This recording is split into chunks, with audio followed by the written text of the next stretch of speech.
SM Store, amanah dalam muamalah. Assalamualaikum warahmatullahi wabarakatuh. Innal hamdalillah nahmaduhu wa nasta'inuhu wa nastaghfiruh wa na'udzu billahi min shururi anfusina wa min sayyiati a'malina. May yahdihillahu fala mudilla lahu wa may yudlil fala hadiya lahu. وأشهد أن لا إله إلا الله وحده لا شريك له وأشهد أن محمدا عبده ورسوله صلى الله عليه وعلى آله وأصحابه والتابعين ومن تبعهم بإحسان إلى يوم الدين وسلم تسليما كثيرا. يا أيها الذين آمنوا اتقوا الله حق تقاته ولا تموتن إلا وأنتم مسلمون. يا أيها الناس اتقوا ربكم الذي خلقكم من نفس واحدة وخلق منها زوجها وبث منهما رجالا كثيرا ونساء واتقوا الله الذي تساءلون به والأرحام إن الله كان عليكم رقيبا.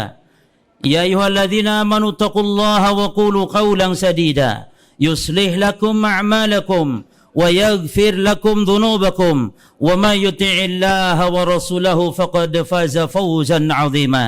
أما بعد فإن أصدق الحديث كتاب الله وخير الحديث حدي محمد صلى الله عليه وعلى آله وسلم وشر الأمور محدثاتها فإن كل محدثة بدعة وكل بدعة ضلالة وكل ضلالة في النار. Ma'asyiral ikhwah, jamaah salat Idul Fitri yang semoga dirahmati dan diberkahi oleh Allah Subhanahu wa taala. Tidak terasa seolah baru kemarin kita memasuki bulan Ramadan dan sekarang kita sudah berpisah dengan bulan yang penuh berkah, dengan bulan yang dimana Allah banyak membebaskan hamba-hambanya dari api neraka, bulan yang sangat agung sekali, bulan diturunkannya Al-Quranul Karim, bahkan seluruh kitab-kitab. Maka selayaknya bagi seorang mukmin tentu bersedih, tentu mereka kehilangan yakni fadilah keutamaan di bulan Ramadan.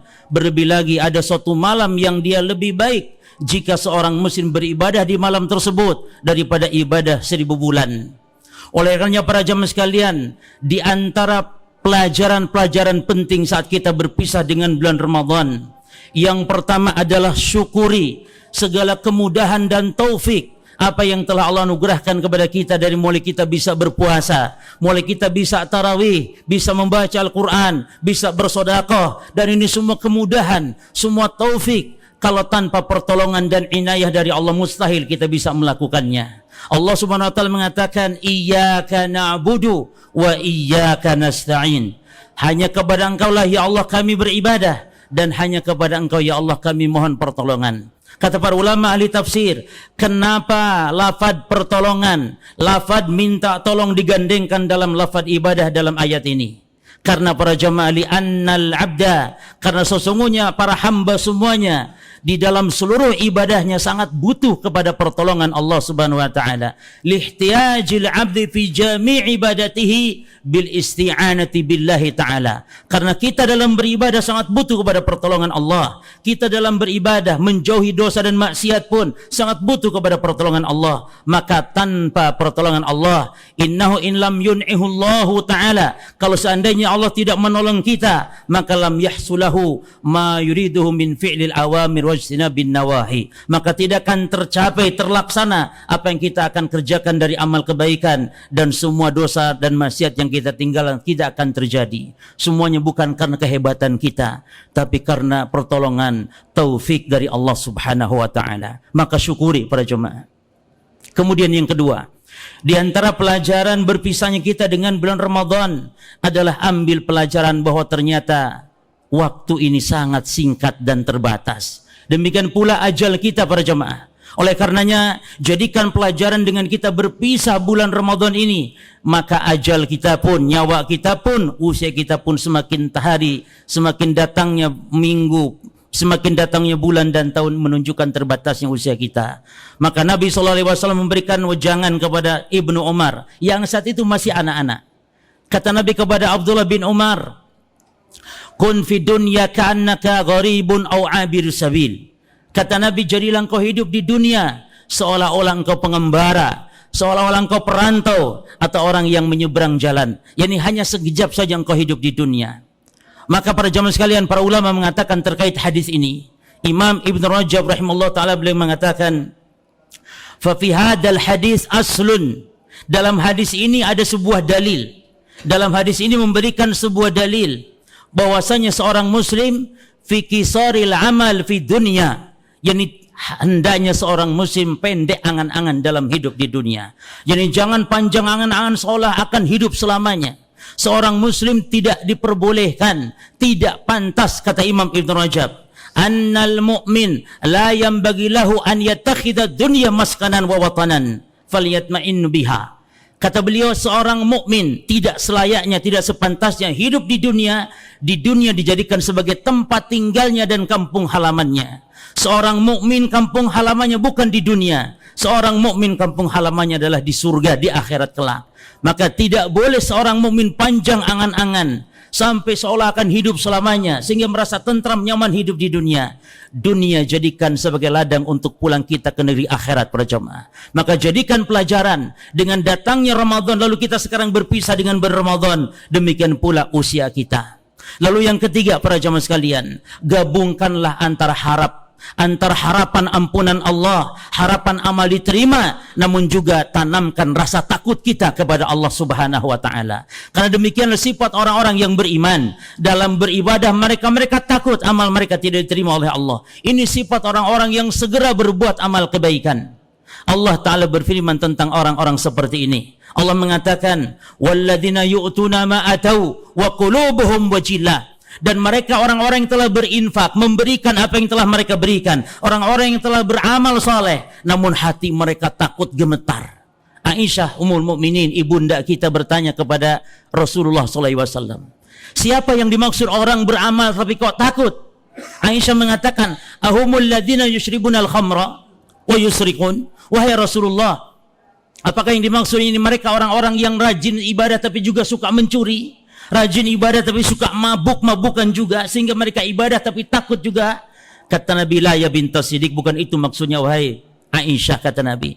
Walakinnahum, akan tetapi mereka siapa, kata Nabi, humul ladzina yusalluna wa yatasaddaquna wa yasumun. Mereka orang-orang yang rajin salat, rajin sedekah, rajin puasa. Walakinnahum yakhafuna alla yutaqabbalallahu minhum. Akan tetapi mereka khawatir, mereka takut amal mereka tidak diterima oleh Allah Subhanahu wa taala. Maka ulaika yusari'una fil khairat. Mereka itulah orang-orang yang bersegera dalam berbuat kebaikan. Mereka dipuji oleh Allah yang beramal tapi takut amalnya tidak diterima oleh Allah Subhanahu wa taala. Demikian pula kita para jamaah sekalian, jangan kita merasa pede dengan besar hati, ujub, tenang, kemarin kita sudah Lailatul Qadar, kemarin di Ramadan kita banyak beramal saleh. Jangan ujub seperti itu para jamaah. Tanamkan rasa takut kita. Bukankah Nabi telah mengatakan rubas shaim wa laysa min siyamihi ilal ju' wal 'atash. Berapa banyak orang yang berpuasa, kata Nabi, tapi tidak mendapatkan dari puasanya kecuali hanya lapar dan dahaga saja. Nabi enggak mengomong sedikit.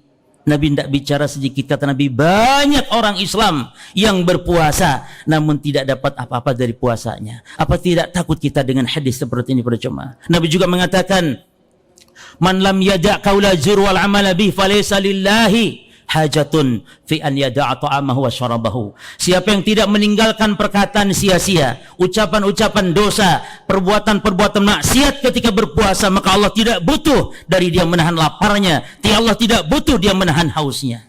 Maknanya jemaah, berapa banyak orang Islam berpuasa namun tidak mendapatkan pahala, kecuali hanya diterima saja amalan ibadahnya, tapi pahalanya tergantung daripada bagaimana amalan masing-masing.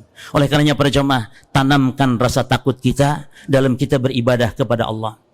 Oleh karenanya para salafus saleh mengatakan, lain a'lam anna amali qabalallahu ta'ala walau habbah min khardal ahabbu ilai minad dunya wa fiha. Sungguh demi Allah, seandainya katanya amalan saya tahu bahwa saya diterima amalan oleh Allah, walaupun amalan itu hanya sebutir debu saja, itu lebih saya sukai daripada dunia dan seluruh isinya. Yani walaupun amalan seberat debu saja diterima Allah, itu lebih saya sukai daripada dunia dan seluruh isinya. Apa yang membuat mereka takut para jemaah? Karena Allah berfirman dalam surah Al-Maidah 27. Kata Allah, innama yataqabbalullahu minal muttaqin. Sesungguhnya Allah hanya menerima amalan ibadah dari orang yang bertakwa saja. Maknanya berarti orang yang tidak bertakwa amalannya tidak diterima oleh Allah. Dan para salafus saleh dahulu tidak merasa orang yang paling bertakwa, maka mereka khawatir amalannya ditolak oleh Allah Subhanahu wa taala. Namun para jemaah, jangan sebatas takut, tapi besarkan hati kita, harapan kita agar Allah mengampuni segala kekurangan ibadah kita. Oleh karenanya, kenapa hikmah setelah ibadah kita dianjurkan istighfar? Seperti setelah sholat kita istighfar. Di antara hikmahnya apa para jemaah sekalian? Hikmahnya kita mohon ampun kepada Allah atas segala kekurangan ibadah kita seluruhnya, baik sholat, baik puasa, baik tarawih kita. Berapa banyak kita tarawih hanya sekedar hanya sekedar melakukan tanpa ada kehusyuan.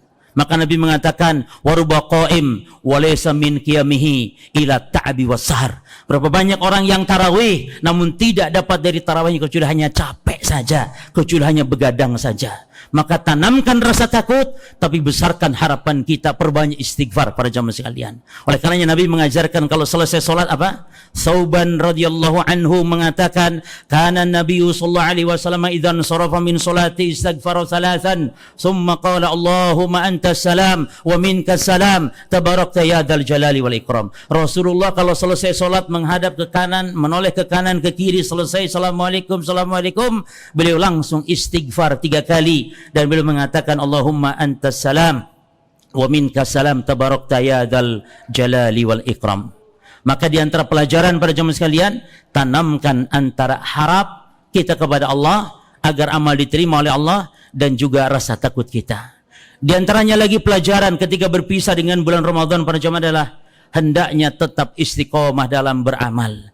Jadilah kita hamba Allah yang sama beribadah baik di Ramadan ataupun di luar Ramadan. Makanya kata para salaf mengatakan, la takun ramadhaniyan wa la takunu rajabiyan wa la takunu sya'baniyan walakin kunu rabbaniyan.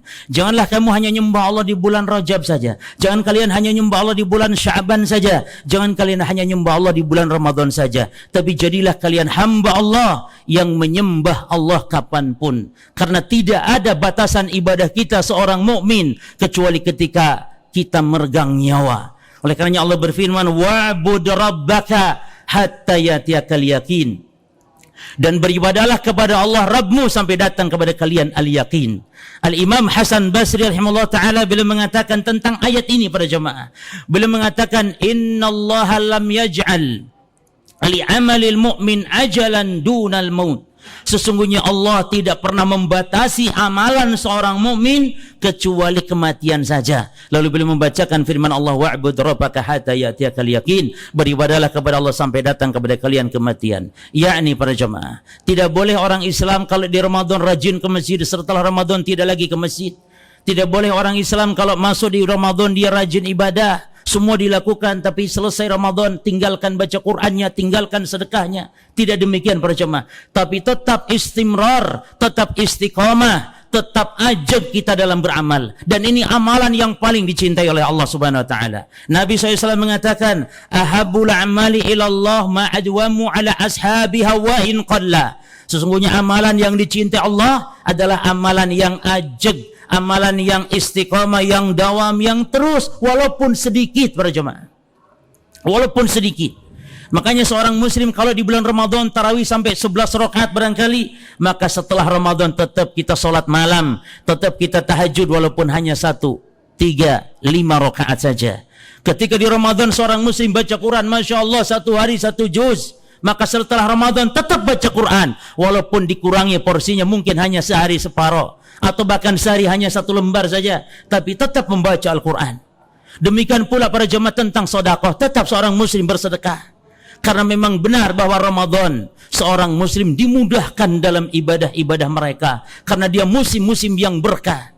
namun bukan berarti setelah Ramadan kita berhenti dalam beramal. Oleh karenanya Bishr Al-Hafi ketika dikatakan kepadanya bahwa banyak orang yang rajin beribadah di bulan Ramadan tapi setelah Ramadan meninggalkan ibadah, apa kata beliau rahimahullah ta'ala bila mengatakan bi'sal qaum, sungguh celaka suatu kaum, sungguh buruk suatu kaum, alladzina la ya'rifuna Allah illa fi Ramadan, yang mereka tidak mengenal Allah kecuali hanya di bulan Ramadan. Yani mereka tidak beribadah kecuali hanya di bulan Ramadan, tidak pernah ke masjid sama sekali kecuali hanya di bulan Ramadan, tidak pernah puasa sama sekali kecuali hanya di bulan Ramadan. Ini kaum yang sangat buruk, kata Bishr Al-Hafi rahimahullahu ta'ala. Oleh karenanya para jamaah sekalian, kita senantiasa istiqomah, dan di antara kiat agar kita istiqomah yang pertama tentu doa para jemaah. Di antara doa yang Nabi sering panjatkan kepada Allah adalah Allahumma ya muqallibal qulub sabbit qalbi ala dinik. Wahai ya Allah, zat yang membolak-balikan hati, teguhkanlah hatiku di atas agama. Maka doa para jemaah, enggak ada yang lebih mulia di sisi Allah daripada doa. Doa adalah senjatanya orang-orang yang beriman. Maka banyak-banyak berdoa agar diistiqomahkan dalam amalan ibadah. Bahkan istiqomah di atas agama sampai kita diwafatkan oleh Allah Subhanahu wa taala. Yang kedua jemaah, agar kita tetap istiqomah setelah Ramadan, yang kedua beramal tapi kurangi porsinya. Yang penting ajegnya yang penting. Sebab tadi Nabi mengatakan ahabul amali Allah ma'adwamu ala ashabiha. Amalan yang cinta Allah adalah amalan yang ajeg, yang istiqomah walaupun sedikit. Wa in qalla. Maka Nabi mengatakan dalam hadis yang lain, kata Nabi SAW, i'malu ma tutiqun. Beramallah kalian sesuai dengan kemampuan. Jangan ngoyo. Amalkan sesuai dengan kemampuan saja, yang penting ajeg, kata Nabi. Maka ini merupakan di antara kiat jemaah. Kalau kita di Ramadan 1 juz sehari, maka di Ramadan tetap baca Quran walaupun kurangi porsinya. Dan yang ketiga para jemaah, sering-sering baca kisah-kisah para salafus soleh dalam mereka mendawamkan amalannya. Di antara prinsip mereka yang harus kita pegang para jamaah sekalian adalah mereka kalau mendengar hadis dari Nabi SAW, mereka prinsipnya ma taraktuhu mundu sami'tuhu min Rasulillah SAW. Di antara prinsip mereka adalah aku tidak akan pernah meninggalkannya. Aku tidak meninggalkannya sampai mati sejak aku mendengar ibadah ini dari Rasulullah SAW. Maka mereka demikian berprinsip. Abu Hurairah radhiyallahu anhu ketika Nabi katakan agar berwitir sebelum tidur senantiasa, maka Abu Hurairah pun senantiasa witir sebelum tidur sampai wafatnya. Demikian mereka istiqomah dalam beramal soleh. Tidak, yakni kalau sedang semangat beramal, kalau sedang malas tidak beramal, bukan demikian. Tapi mukmin ketika semangat beramal tambah amalan-amalan tersebut, ketika malas tetap beramal walaupun kurangi porsinya. Kemudian para jamaah sekalian, di antara pelajaran penting ketika berpisah dengan Ramadan adalah perbanyak doa agar amal-amal kita diterima oleh Allah. Nabi kita mengajarkan dan setiap paginya beliau membaca doa Allahumma inni as'aluka ilman nafi'an wa rizqan thayyiban wa amalan mutaqabbalan. Para nabi, para rasul pun doanya Allahumma taqabbal minna innaka antas samiul alim. Ya Allah, terimalah amalan ibadah kami. Maka takutlah kita amal tidak diterima, tetapi perbanyak doa agar Allah menerima amalan ibadah kita. Umar bin Abdul Aziz dalam khutbah Idul Fitrinya beliau mengatakan kepada para jamaahnya. Apa kata Umar bin Abdul Aziz? Ayuhan nas innakum sumtum lillahi 30 yauman. Sesungguhnya kalian wahai manusia sudah berpuasa 30 hari. Wa kumtum 30 lailatan, dan kalian telah solat tahajud, solat malam, solat tarawih selama 30 malam. Wa kharajtumul yaum, dan kalian sekarang keluar menuju tanah lapang ini untuk solat Idul Fitri. Untuk apa? Tarjuna an yaqabbalallahu minkum. Yani kalian berharap agar Allah menerima amalan-amalan ibadah kita. Oleh karenanya para jamaah sekalian, perbanyak doa agar amalan kita diterima. Kemudian yang terakhir para jamaah, mohon ampunlah, perbanyak istighfar. Sebagaimana istighfar penutup amalan, istighfar juga penutup umur manusia. Makanya kalau mayit dikuburkan, kita dianjurkan mengistighfarkan. Karena istighfar penutup amalan, istighfar penutup umur manusia. Utsman bin Affan radhiyallahu anhu beliau mengatakan, kana Nabi sallallahu alaihi wasallam idza faraga min dafnil mayyit waqafa alaihi.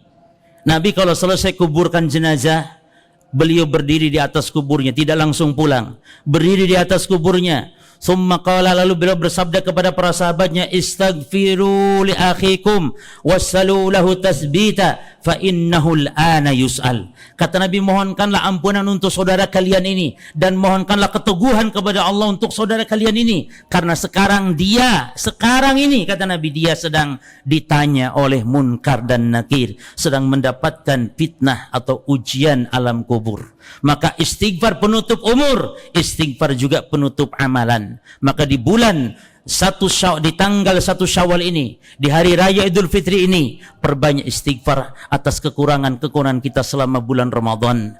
Maka para jemaah sekalian, dan yang terakhir, bagi para jemaah yang sudah menunaikan zakat fitrah, bersyukurlah kepada Allah, karena di antara fungsi zakat fitrah adalah untuk membersihkan puasa-puasa kita. Di antara hikmah zakat fitrah adalah membersihkan puasa kita dari segala bentuk-bentuk lalai yang masuk di dalamnya, dosa-dosa dan maksiat yang masuk di dalam ibadah puasa kita. Nabi SAW mewajibkan, kata Ibnu Umar, farada Rasulullah SAW zakat al-fitri tuhratan li shaimi minal lagwi warafas. Rasul mewajibkan zakat fitrah untuk membersihkan orang yang berpuasa dari sia-sianya, ucapan sia-sianya dan ucapan-ucapan dosa serta maksiatnya, wa tu'matan lil masakin, dan sebagai bentuk makanan bagi orang-orang miskin. Maka zakat fitrah tidak diberikan kecuali hanya untuk satu golongan saja, itu fuqara dan masakin, tidak seperti zakat mal yang lainnya. Lalu Nabi SAW mengatakan, man adaha qabla shalah fahiya sadaqatun maqbulah. Siapa yang mengeluarkan zakat fitrah sebelum solat Id, maka dia zakat fitrah yang makbul, diterima di sisi Allah. Namun waman ada ba'da shalah, siapa yang mengeluarkan zakat fitrah setelah solat Id, fahiya sadaqatun minas sadaqat, maka dia sedekah biasa, tidak sah dianggap sebagai zakat fitrah. Aqulu qauli hadza wa astaghfirullah li wa lakum. Para jemaah, mari kita berdoa kepada Allah Subhanahu wa taala agar Allah memberikan kepada kita keistiqomahan pasca Ramadan, keistiqomahan kita sampai kita diwafatkan oleh Allah Subhanahu wa taala, karena Allah berfirman, wala tamutunna illa wa antum muslimun. Jangan sekali-kali kalian mati kecuali kalian dalam keadaan menjadi orang muslim, orang yang berserah diri kepada Allah Subhanahu wa taala. Allahumma shalli wa sallim wa barik ala abdika wa rasulika Muhammadin wa dalhu man kharafa rasidina Abi Bakr wa Umar Utsman wa Ali wa ana ma'ahum mimanika wa karamika ya akramal akramin. Allahumma izzal Islam wal muslimin وأذل الشرك والمشركين ودمر أعداءك أعداء الدين. اللهم انصر إخواننا المستضعفين من المسلمين. اللهم انصر إخواننا المستضعفين من المسلمين. اللهم انصر إخواننا المستضعفين من المسلمين بقواتك يا قوي يا عزيز. اللهم تقبل منا صيامنا وقيامنا وجميع عباداتنا برحمتك يا أرحم الراحمين. اللهم ربنا آتنا في الدنيا حسنة وفي الآخرة حسنة وقنا عذاب النار. وصلى الله وسلم على نبينا محمد وعلى آله وأصحابه أجمعين. سبحان ربك رب العزة عما يصفون وسلام على المرسلين والحمد لله رب العالمين. والسلام عليكم ورحمة الله وبركاته.